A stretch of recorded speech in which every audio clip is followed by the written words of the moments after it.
Welcome back to the full view and analysis of the press briefing that was held not just so long ago by the Minister of Higher Education and Training and Basic Education, and we're going over some of those announcements, especially on basic education with the education expert, Professor Mary Metcalfe. She's on the line with us now. Professor Metcalfe, we were speaking about safety first before the curriculum. Now, I want to look at what the minister announced. She was saying that all the provinces must have their own recovery plan. She does say at the same time, though, that there must be equity. How are you going to afford that uniformity, considering that the dynamics are very different from province to province and even from schools? This is why we have different quintiles.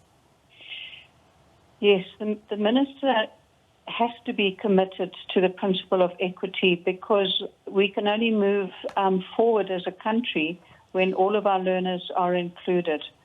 The desire to achieve equity doesn't mean that we're going to solve problems of inequity overnight, but she does need to lead in a way that addresses attention and support and resources towards those areas of the country that are most at need.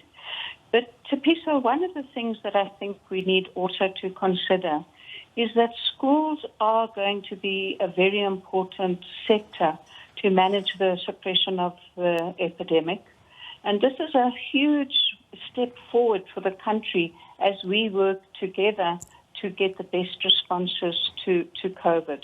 And the responsibility for making the conditions work in schools is something that we all share.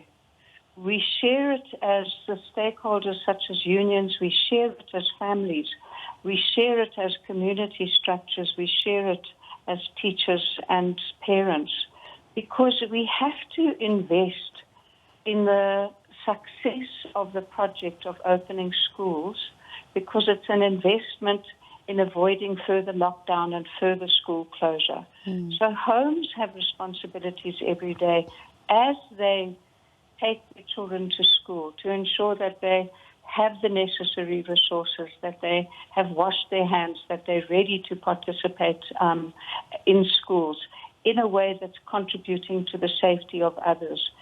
So we are all, I think, not just the DBE, needing to accept responsibility as we step into this new phase, and we have to make it work.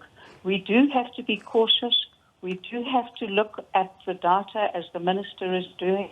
We've got to monitor what's happening and take actions to maximize the success of the school opening. Neptosa was saying that ideally schools shouldn't reopen until the minister can publicly declare that all schools are COVID-19 compliant in terms of safety measures. So adherence to those protocols, obviously that is the ideal, which is what the Minister of Higher Education himself said, that the reopening, especially in terms of contact learning, will be determined by where we are as a country. So if we're saying that safety first and that the curriculum is pretty much safe, considering that it's being designed and all the teaching that has been done is to ensure that no real learning is lost, it's a case of which should come first, the horse or the cart. So is Neptosa right saying that there must be a declaration of safety first before schools reopen?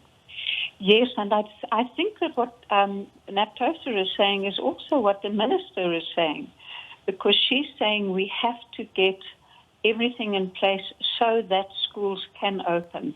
She's giving this long lead-in period with offices opening first, then SMTs, and finally, if everything is ready on the 1st of June, then high schools and primary schools open.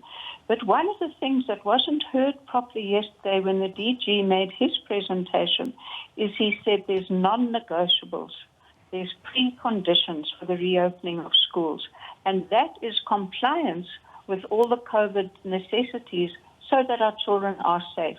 And not only compliance in terms of basic sanitation and hygiene and the issue of water and cleaning, but also having the necessary teachers in place. Now, whether or not we can do that in the next 4 weeks is something that we've all got to commit ourselves to support the department to achieve. But we also have to be ready to say, if we're not ready, we can't go back, because the safety of children comes first. But the NAPTOSA is correct that we can adjust the curriculum. We will need to make up the time lost, not in the balance of this year, but over the next 18 months. What matters is that children are safe at home, safe at school, are learning at home in whatever structured conditions that the family can provide, and that we manage our schools on the basis of the best science, that we look carefully at risks, that we keep monitoring what's happening, because the South African public and parents and teachers and their families need to be confident that they're going to be safe.